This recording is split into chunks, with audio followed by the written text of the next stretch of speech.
U.S. and Israeli officials coming together for a virtual meeting that included Secretary of State Antony Blinken and National Security Advisor Jake Sullivan. Obviously, you all understand how important it is to have this conversation. We've been very clear about our concerns about a military operation into Rafah. The growing concerns about civilian deaths come as the World Central Kitchen Aid Organization says 7 of its members were killed in the Gaza Strip while working on food distribution efforts. The organization says the convoy had coordinated travel with the Israeli military. During Monday's virtual meeting, both the U.S. and Israel discussed alternatives to the ground assault in Rafah. Before you undertake a massive ground assault, you have got to move 1 million people out of Rafah. That's militarily unbelievably difficult, will take weeks, if not months. After a 2-week raid, the Israeli military withdrew from Gaza's main hospital. Israel claiming senior Hamas operatives had regrouped there and were planning attacks. Despite protests calling for a ceasefire, Biden administration officials are defending sending more military equipment to Israel. Keeping with that commitment, continue to be very direct and candid with Israel about how it is in their interest to use the articles of defense that we provide them, as well as weapons that they manufacture themselves, in full compliance with international humanitarian law. Israel promising a thorough investigation into why the car carrying the aid workers was hit. In Washington, Bree Jackson, NBC News. And a follow-up meeting between the U.S. and Israel is expected as early as next week. In Washington, Bree Jackson, NBC News. This morning, the twisted remains of World Central Kitchen armored vehicles destroyed by an Israeli strike. The U.S. charity says 7 of its staff were killed in the attack, and now it's halting its aid operations in Gaza.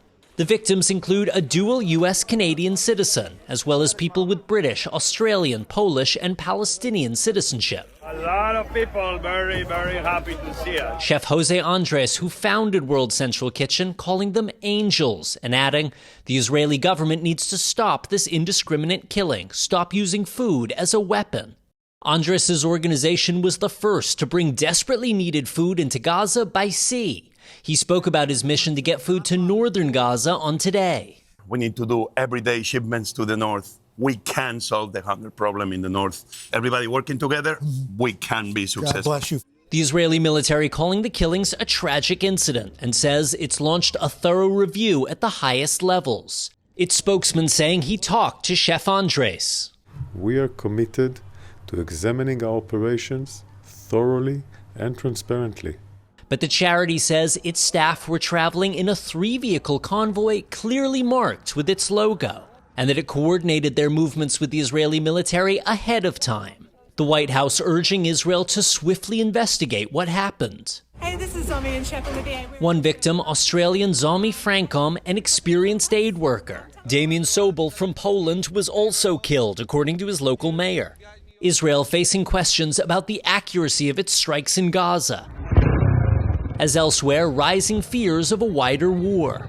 This fiery explosion destroying an Iranian diplomatic building in Syria yesterday.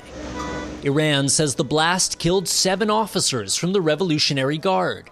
Now it's blaming Israel and saying that as an ally, the U.S. must answer for the attack.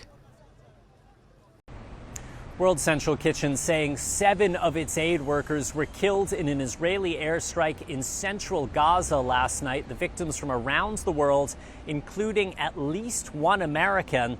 And in an emotional post, the founder of the charity, Chef Jose Andres, saying the volunteers were angels and that the Israeli government needs to stop this indiscriminate killing.